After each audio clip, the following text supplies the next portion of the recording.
अस्सलाम वालेकुम students, welcome to my YouTube channel easy solutions of mathematics. आज की मेरी वीडियो का टॉपिक है Euler Lagrange equation, one independent and many dependent variables.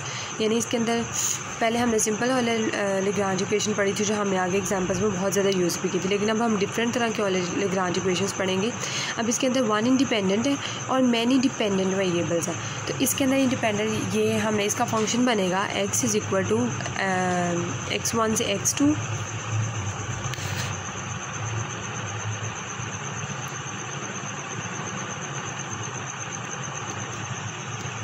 एक इंडिपेंडेंट वेरिएबल जिसे हम x कह रहे हैं और बाकी सारे डिपेंडेंट वेरिएबल्स, ये सारे हमारे डिपेंडेंट होंगे y1 y2 y3 so on, और उसके बाद y1 dash y2 dash y3 dash सारे सो ऑन, क्योंकि ऑयलर-लेग्रांज इक्वेशन में तीन आते हैं ना, x भी आता है, y भी आते हैं और डेरिवेटिव्स भी आते हैं। उसके बाद विद बाउंड्री कंडीशंस हमने बतानी है कि वो है हमारे पास y के into x1 is equal to constant, यानी पहली जो लोअर बाउंड के ऊपर भी अगर हमारा जो y होगा ना वो कांस्टेंट वैल्यू देगा और अपर बाउंड पर भी हमारा वैल्यू जो है ना y वो कांस्टेंट वैल्यू देगा। उसके बाद हम लोगों ने करना इधर पार्शियल आई यानी एक्सट्रीमल फाइंड करना है ना एंड पे जाके हमने, तो उसके लिए हम लोगों को पहले पार्शियल आई लेना पड़ेगा।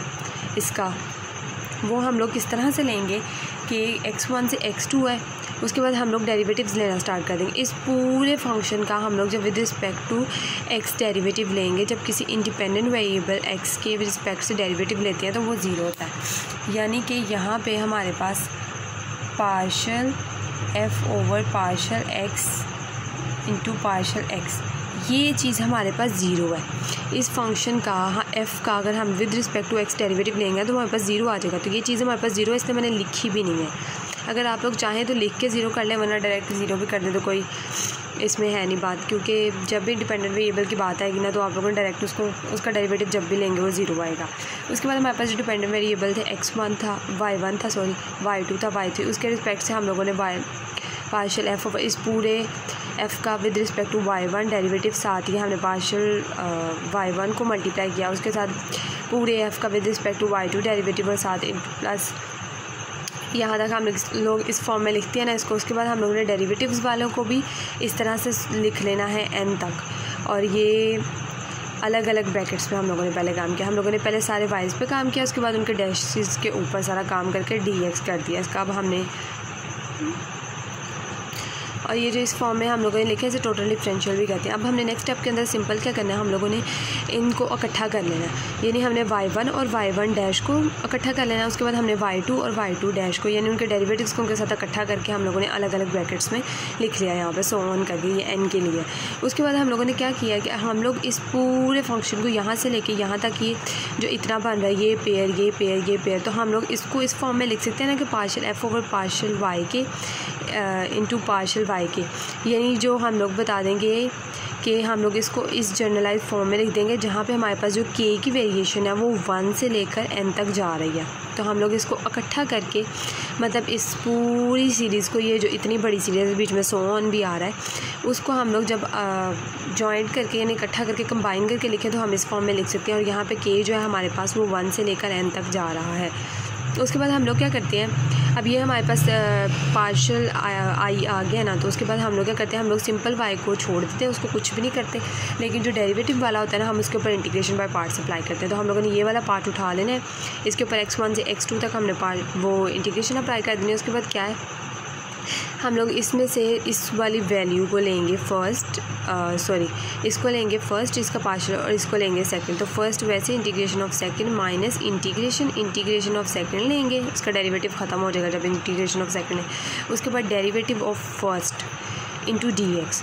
अब देखें पार्शियल y के है ना, तो पार्शियल y के अब हमारा जो y के है, हमारा y के x1 पे कांस्टेंट है और x2 पे भी वो कांस्टेंट है। अब यहाँ पे देखें, जब हम लोग इसके ऊपर लिमिट्स अप्लाई करेंगे तो ये अपर लिमिट जब हम लोग अप्लाई करेंगे तो वो आएगा पार्शियल y के इंटू x2, कुछ इस तरह से पार्शियल y के इंटू x2 आ जाएगा।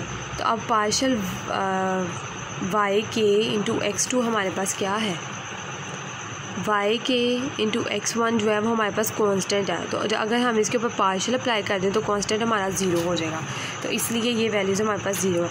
अपर के लिए और लोअर के लिए ये पूरी वैल्यू हमारी 0 हो जाती है, सिर्फ ये माइनस वाली बचती है। ये वाली वैल्यू 0 और ये वाली पूरा जो इंटेग्रल है ना हमारा इसके बराबर आ जाता है। ये देखिए मैंने नीचे बताया भी है कि पार्शियल वाई के जो है ना ये दोनों अपर और लोअर के ऊपर 0 होगा। उसके बाद सिंपली हम लोगों ने क्या किया है कि हम लोगों ने इसके अंदर से डेरिवेटिव को उठा के सॉल्व किया था ना, तो हम लोगों ने दोबारा से उसके अंदर अब इस डेरिवेटिव वाले की वैल्यू पुट कर देनी है। ये partial F over partial Y के है जो ये वैसे ही आ जाएगा हमारे पास, और इसकी जगह पे ना हम लोगों ने इसकी वैल्यू अप्लाई करनी है, मतलब कि वैल्यू पुट करनी है। अब ये वाला पूरा इंटेग्रल इस चीज़ के इक्वल आया ना, तो हम लोगों का क्या बना था, ये partial I is equal to इस वैल्यू के था ना, तो मैंने कहा था ये वाली वैल्यू सेम टू सेम रहेगी। इस वैल्यू की जगह पे हम लोग ये वाला इतना इंटेग्रल पुट कर देंगे। एक स्टेप और कर लें जिसके अंदर आपने इसको 0 करके माइनस इंटू सिर्फ ये लिखना है, मैं करना भूल गई हूँ, तो आप लोगों ने इसकी जगह पे ये वाली वैल्यू पुट कर देनी है। और इसमें से हमारे पास वैल्यू पुट करने के बाद ना हमारा जो पार्शियल वाई के है ना वो आ जाएगा कॉमन। जब वो कॉमन आ जाएगा ना तो हम लोगों का फिर ये कॉमन लेके तो अंदर ये वाली चीज़ बन जाएगी। उसके बाद देखिए यहाँ पे उन्होंने के की, आप लोग चाहें तो स्टार्ट में भी बता दें, के की वेरिएशन जो है वो 1 से n तक है। उसके बाद हम लोगों ने क्या किया है, हम लोगों ने इसको दोबारा से खोल के लिख लिया। अब हम लोग इसको लिख सकते हैं के की वेरिएशन 1 से n तक जा रही है। पहले हम लोग 1 के लिए लिख लें, फिर हम लोग 2 के लिए लिख दें, दैन सो ऑन करके हम लोग n के लिए लिख देंगे। उसके बाद हम लोगों ने क्या करना है, हम लोगों ने इसको पार्शियल आई को 0 कर देना, क्योंकि हमने एक्सट्रीमल की इक्वेशन फाइंड करनी है, तो हमें उसके लिए ना ये वाली चीज़ 0 चाहिए, तो हम इसको खुद से 0 कर लेते हैं। इसको जब हम लोग 0 करेंगे तो ये वाली सारी जो इक्वेशन है ना मैंने दोबारा से कंबाइन करके लिखनी है। देखिए वेरिएशन दोबारा से 1 से n तक जा रही थी ना वेरिएशन, तो अब हम लोगों ने दोबारा से इसको इकट्ठा कर लिया, दोबारा से इकट्ठा कर लिया और समेशन में हम लोगों ने सिर्फ k लिख दिया। आप लोग चाहें तो k इज़ इक्वल टू 1 से n भी लिख सकते हैं, लेकिन आप सिर्फ सिंपल k भी लिख दें। ये वेरिएशन लिख दी, इस साइड को हम लोगों ने कर दिया 0 और इस सारी साइड को हमने जनरलाइज फॉर्म में इस तरह से लिख दिया। उसके बाद हम लोगों ने क्या किया है, उसके बाद यहाँ पे समेशन को ख़त्म कर दिया है सिंपल, कि कोई इतना है नहीं, लिखें या ना लिखें कोई इतना फ़र्क नहीं पड़ता, लेकिन लिख लें ताकि पता होना कि ये सारा इकट्ठा किया, इसका सम किया है तो हमारे पास ये आया है। उसके बाद हम लोगों ने सम को ख़त्म कर देना, ख़त्म करेंगे। उसके बाद हम लोगों ने करना है, ये वाला जो हमारा पार्शियल वाई के है वो हमारे एंड पॉइंट्स पे 0 हो रहा है, लेकिन वैसे ही 0 नहीं है। एंड पॉइंट्स पे 0 हो रहा है, वैसे ही 0 नहीं है, तो पार्शियल वाई के is not equal to 0।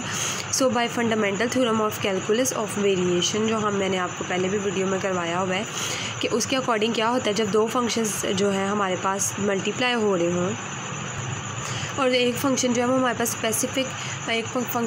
Specific conditions को सेटिस्फाई कर रहा हो, उनमें से एक ये थी कि एंड पॉइंट्स पे 0 होता है, ये वाला फंक्शन एंड पॉइंट पे 0 होता है, तो उसके साथ जो वैल्यू पड़ी होती है ना हम लोग उसको इक्वल टू 0 कर देते हैं। तो यहाँ पे हमारे पास जो है ना ये वाली इतनी चीज़ जो है ये हमारे पास आ गई equal to 0, which is the required equation for the extremal curve. अब जब भी आपको कभी ऐसा क्वेश्चन आए ना जिसके अंदर कोई एक इंडिपेंडेंट और बाकी काफ़ी सारे डिपेंडेंट वेरिएबल्स हो, तो हमने ये जनरल फॉर्म उनकी यूज़ करनी है। तो उम्मीद है आप लोगों को समझ आई होगी। अगर स्टिल आपका अभी भी कोई क्वेश्चन है तो आप कमेंट सेक्शन में पूछ सकते हैं। वीडियो पसंद आई है तो प्लीज़ वीडियो को लाइक करें, मेरे चैनल को सब्सक्राइब करें, अपने फ्रेंड्स के साथ मेरी वीडियोज़ को ज़्यादा से ज़्यादा शेयर करें। Thank you sir.